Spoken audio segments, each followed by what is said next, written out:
और उनके project manager और प्रोडक्शन मैनेजर साथ में यहाँ उपस्थित रहे। सभी बिंदुओं पर बिंदुवार चर्चा हुई है। मून बेवरेज की तरफ से ये बात बताई गई कि हम लोगों ने लगभग 60% से भी ज्यादा स्थानीय युवाओं को रोजगार दे रखा है।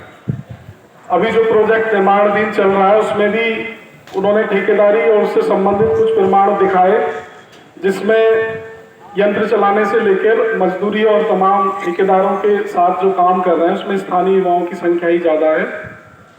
जो पूर्ववर्ती प्लांट चल रहा है उसमें टेक्नीशियन या प्रोड्यूसर जो भी तकनीक के संबंधित डिप्लोमा या कोर्स वांछित होता है उसको किए हुए छात्र अगर यहाँ स्थानीय स्तर पर मिलेंगे तो हम उनको रोजगार निश्चित रूप से देंगे। हमारी प्राथमिकता में केवल योग्यता है, बाकी बाहर से लेना प्राथमिकता नहीं है। उनके शब्द रहे, लेकिन हम पूरी तरह से इसमें संतुष्ट नहीं हुए और हमने ये बात उनसे कह दी है कि क्षेत्र सपोर्ट में रहेगा, संगठन सपोर्ट में हम चाहते हैं कंपनी लगे और सहयोग में भी रहेंगे, क्योंकि केवल इतना बार नहीं, कंपनी आज लग जा रही है तो उसके बाद कोई हादसा 100 बार ऐसी स्थितियां बनेंगी जब आपको जरूरत यहाँ के स्थानीय लोगों को भी पड़ेगी। तो अभी चूंकि लिखित में आज उनसे कुछ भी नहीं लिया गया है, लेकिन उन्होंने आश्वस्त कर दिया एसडीएम महोदय ने कि ये हम ऊपर के लेवल से भी और इनके स्तर से भी इस बात को सुनिश्चित कराएंगे कि स्थानीय युवाओं को प्राथमिकता पर यहाँ रोजगार मिले।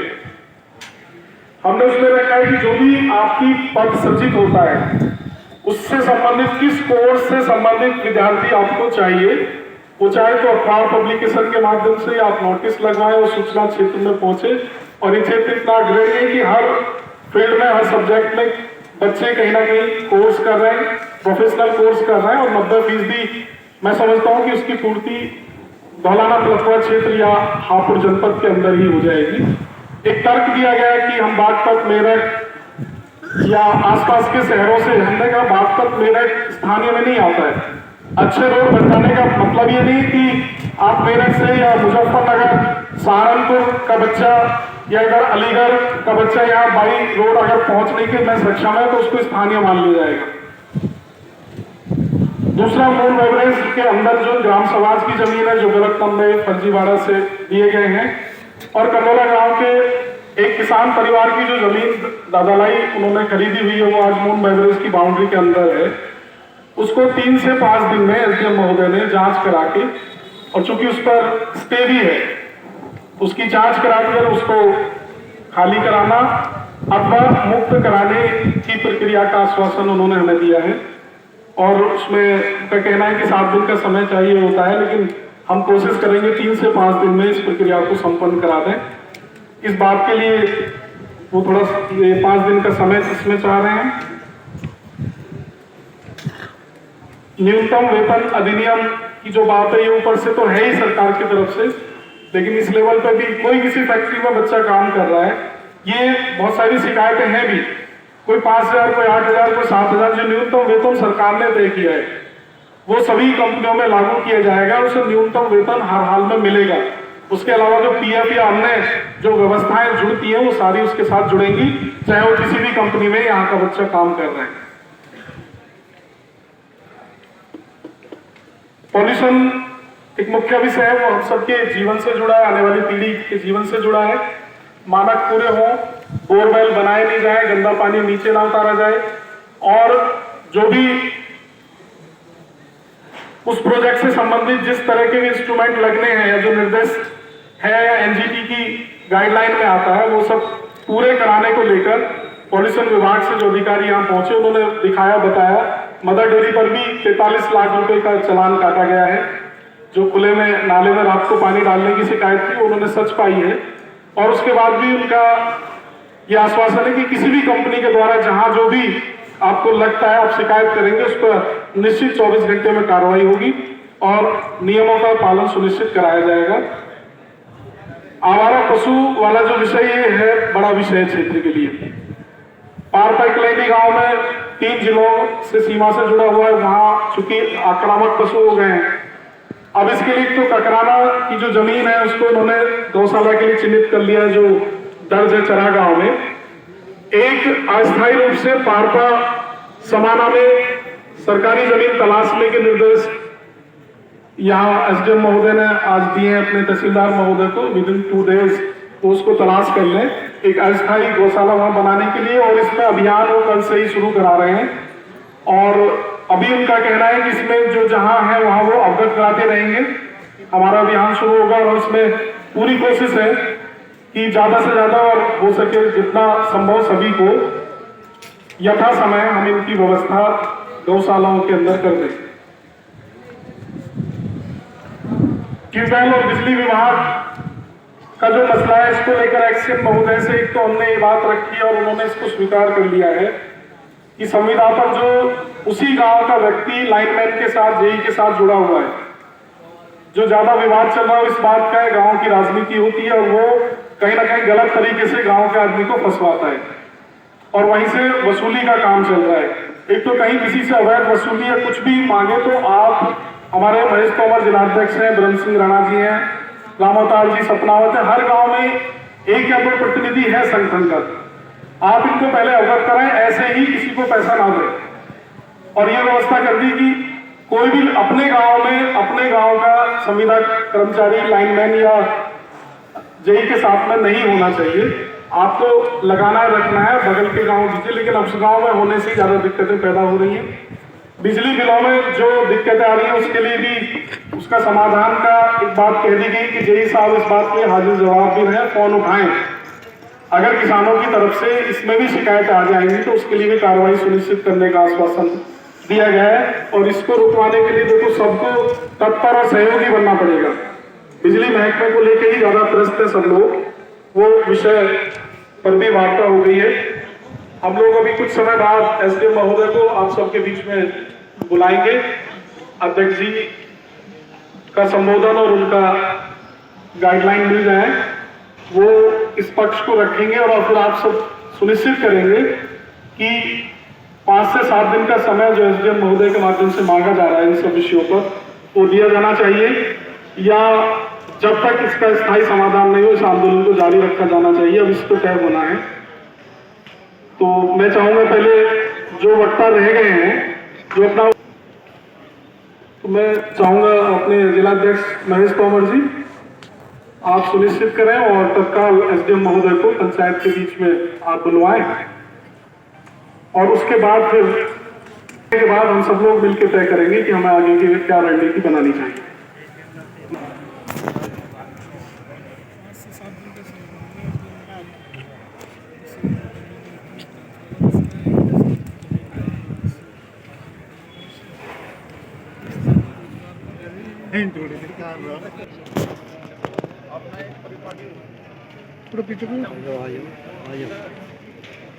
समाज में अधिकारियों के और किसानों के बीच में तल्खी पैदा हो गई।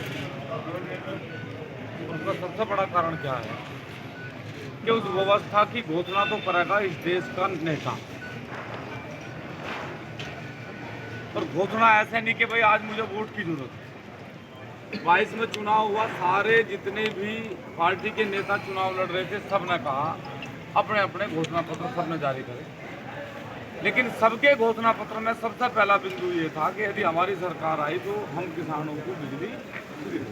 बैठ जाओ, बैठ अभी बता देंगे, बट फिर थोड़ी खराब हो जाएगी। एप्लीकेशन बना दो जरा मेरे नाम से, फिर से डीएम मैम बना बैठ जाओ भाई, बैठ जाओ। हमारा सवाल सिर्फ ये नहीं है कि अधिकारी क्या कहते हैं, मेरी एक सीमा है और मैं उस सीमा से ज़्यादा जा नहीं सकता, मेरी एक पावर है उससे ज़्यादा मैं जा नहीं सकता। घोषणा नेता कर रहा और भुगतना कितना पड़ रहा अधिकारी। अभी चलो हम लोगों ने आंदोलन करा, लगातार 21 दिन आंदोलन चला, एमडी के यहाँ भी चला और कमिश्नरी पर चला, और जिस दिन हमने कमिश्नरी का आंदोलन समाप्त करा उस दिन कैबिनेट में ये फैसला हुआ कि इंडियन कृष्णा और काली नदी के लिए 1300 कुछ करोड़ रुपया आवंटित कर दिया कि इन्हें दोबारा से जीवन दायी निभाना है। 1 अप्रैल से बिजली का कोई बिल किसान का नहीं आता और 31 मार्च तक सभी आवारा पशुओं को कि नहीं भाई यहाँ हमारी कलम चल सकती है, वहाँ तक आप अपनी कलम चलाओ, और जहाँ से आगे आप अपनी कलम नहीं चला सकते बिल्कुल ईमानदारी से ये कह दो कि इससे आगे हमारी कलम चलने की अब क्षमता है ही नहीं। इससे आगे कलम चलेगी डीएम साहब की, इससे आगे कलम चलेगी कमिश्नर साहब की, इससे आगे कलम चलेगी मुख्य सचिव की। हम तो उसे ही पकड़ेंगे ना फिर जिसकी कलम चलेगी। इन सारे विषयों में जहाँ तक आपकी कलम चल सकती है आप पूरी ईमानदारी से ये कह दें कि यहाँ तक मेरी कलम चलेगी, मेरी जिम्मेदारी है। इसमें जहाँ तक मेरी कलम है इसका समाधान 8 दिन के अंदर होगा, 7 दिन के अंदर होगा, लेकिन मैं झूठा आश्वासन नहीं दे सकता। इससे ऊपर मेरी कलम चल नहीं सकती। हम संतुष्ट होकर जाएंगे यहाँ से, हमें कोई ऐतराज नहीं। हम उसे पकड़ेंगे फिर जो आपसे ऊपर कलम चलाने वाला। ऐसा ना हो कि आप जिम्मेदारी ले लें डीएम साहब की भी, आप जिम्मेदारी ले लें कमिश्नर साहब की भी, और फिर हमें कल को फिर यहीं आकर बैठना पड़े। उससे कोई मजेदारी नहीं आ रही। हम तो पूरी ईमानदारी से कह रहे हैं, हमें कोई शौक नहीं। आप बस ये कह दो कि इस यहाँ तक मेरी कलम चलेगी और मैं इस कलम में तुम्हें इसका रिजल्ट 2 दिन में 4 दिन में दूंगा। जिस दिन आप उस रिजल्ट को हमें दे दोगे हम तो आप पे विश्वास करके जाएंगे 100%। लेकिन जहाँ तक आपकी कलम चले वहाँ तक आपके ऊपर हम उन्हें पकड़ेंगे जो उस विषय को करा। क्योंकि हमारे सामने समस्या क्या है, हमारे सामने समस्या ये है कि 6 दिन हो गए, 6 दिन से तो आंदोलन चल रहा भाई, चल रहा ना 6 दिन से। तो मंगल की वार्ता का समय था, आज मंगल में वार्ता, लेकिन वार्ता 6 दिन के आंदोलन के बाद भी वार्ता होके आज भी 1 हफ्ते का समय लिया जाएगा, तो फिर 6 दिन के आंदोलन का क्या लाभ है? कोई लाभ नहीं है। फिर ये 6 दिन आंदोलन क्यों करा? क्या मतलब था फिर इसका? आपको उस दिन उठ जाना चाहिए था। आप आज मंगल में आते, 5 आदमी वार्ता कर लेते, फिर क्या जरूरत थी? मैं एक निवेदन करना चाहता हूँ। हम तो सिर्फ एसडीएम साहब, मेरा देखो हम लोग किसान हैं और हम झूठों के किसान नहीं, सच्चों के किसान हैं। जो दूध तड़के हमारी गाय भैंस दें, अपने बच्चों के मुंह में तक खोस के उस दूध को हम डेयरी पे दिया हुआ और वहां से डेयरी पे जो पैसा आवे उससे हम अपने बच्चों की फीस भर रहे हैं, अपने घर में नमक मिर्च का सामान लिया हुआ। इससे ज्यादा तो हमारी औकात रहे नहीं। जब हम कहीं धरना देवें तो जो हमारा पैसा उसमें धरने में लगे वो पैसा हमें 1 महीने पीछे ले जा, क्योंकि हमारी अब क्षमता इतनी भी नहीं है कि हम 500 रुपये इकट्ठा करके बड़ा आंदोलन कर रहे हैं। अगर हमारे पास पैसा होता तो इस तहसील में आज पैर रखने की जगह नहीं मिली थी, हम तो भेज देते 50 गाँव में 50 बस। तो मेरा आपसे ये आग्रह है कि मैं संवाद में विश्वास रखूं, विवाद में विश्वास नहीं रखता। इन बिंदुओं पे जहां तक आपकी कलम किसान के लिए चल सकती हो, इस आंदोलन के लिए चल सकती हो, आप इतनी कलम का वादा कर लें और इससे ऊपर की कलम का हिसाब किताब फिर हम करेंगे उनके लारे जो हमारी वही बात दे दो भाई, ये दे दो, इसे बंद कर दो। अध्यक्ष जी देखिए, आज जो वार्ता हुई है जितना इस लेवल पे हो सकता था, जितना जिले के भी 1-2 अधिकारी थे जो उनके लेवल से हो सकता था, सिर्फ उतनी बात हुई थी। स्थानीय फैक्ट्री में रोजगार की बात थी, मैंने उसको राणा जी को बताया है तो GM DIC साहब आ जाएंगे। केवल एक कंपनी की बात नहीं, वो सभी कंपनियों के लिए, वो तो सबके लिए होना भी चाहिए। केवल एक कंपनी के लिए और सभी के लिए। जैसे जिस कंपनी के आज प्रतिनिधि थे उन्होंने आश्वस्त किया, वो तो बता ही रहे थे लोकल लोग उनके पास ज़्यादा हैं। अभी वैसे भी चूंकि उनकी फैक्ट्री बन रही है, फैक्ट्री बनते समय तो जो भी लेबर वो सब तो लोकल ही रहते हैं, वो बाहर से कोई लाता भी नहीं। वो तो बाद की बात है। इसके बाद जो टीम आती है और जो वर्कर आते हैं उसमें देखने वाली बात होगी, उसमें 50% है कि नहीं। बिल्कुल उन्होंने आश्वस्त किया है, लेकिन वो GM DIC साहब से बात हो पाएगी और GM सभी कंपनियों के लिए वो कि ये जो कंपनी है इसने कुछ जबरदस्ती तरीके से किसानों का और ग्राम सभा की जमीन पे कब्जा किया है। मैं आज ही कमेटी बनाऊंगा इसमें। 1 हफ्ते का समय इसीलिए ले रहे हैं क्योंकि उसको सारे, जैसे आपको किसान बता रहे हैं हमारी जमीन पे कब्जा किया है, वो दूसरा बता रहे हैं कि उस पर तो उनकी ज़मीन बिक नहीं सकती है। फिर तीसरा बिंदु आया कि उस पर कोर्ट का स्टे है। फिर चौथा बिंदु आया कि स्टे कब का है, क्या है। तो वो उसमें आज का समय तो लगभग चला ही गया, की विषय है तो वो जांच का विषय होगा। और जीएस लैंड भी अगर बताया है तो फिर नपवाना करवाने में एक हफ्ते का समय लग ही जाता है, इसलिए एक हफ्ते का समय लिया है।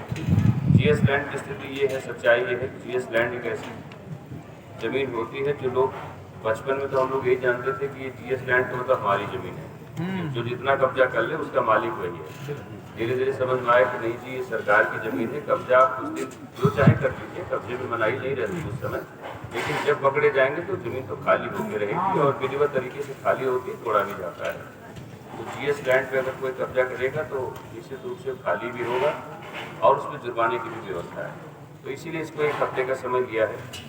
तीसरा जो था कि न्यूनतम वेतन अधिनियम सामाजिक सुरक्षा, ये ऑलरेडी कंपनी एक्ट में प्रोविजन है, इसका है, इसको केवल लागू थोड़ा फोर्सफुल तरीके से लागू करने का है। ये हमारे लेवल पे भी, हम अपने सब डिवीजन के मजिस्ट्रेट हैं तो हम अपने लेवल पे देख सकते हैं। इसके लिए एएलसी जो होते हैं, लेबर वाले विभाग वाले होते हैं, उनको लागू कराना रहता है। मैंने राणा जी से कहा था कि सभी को टारगेट करना थोड़ा मुश्किल होगा, लेकिन अगर कोई ऐसा आपको दिखता है जहाँ पे ज़्यादा दिक्कत है, देखिए दिक्कतें सब जगह मिलेगी। अगर आप सोचें कि सब जगह बहुत अच्छी व्यवस्था मिलेगी तो ऐसा होता नहीं, क्योंकि वो चाहते हैं कि ज़्यादा से ज़्यादा उनको कमाई हो जाए, मजदूर चाहता है ज़्यादा से ज़्यादा उसको वेतन मिले। ये लड़ाई आज की नहीं, ये तो मार्क्स के ज़माने की लड़ाई है, बिल्कुल ये हमेशा की लड़ाई है।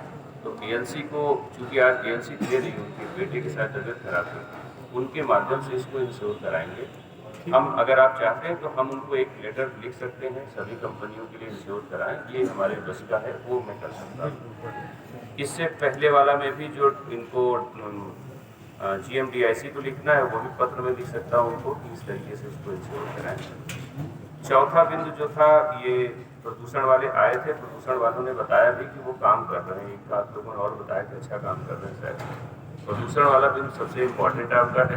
हमसे कहा गया है कि फैक्ट्रियों पे रेड करें, जो भी लगी उन पर रेड करें, जहाँ पकड़ में आता उन पर जुर्माना लगाएं। एक आध बता रहे थे जुर्माना लगाया, जैसे 47 लाख का जुर्माना लगाया, फिर मानी कोर्ट ने उसको स्टे कर दिया।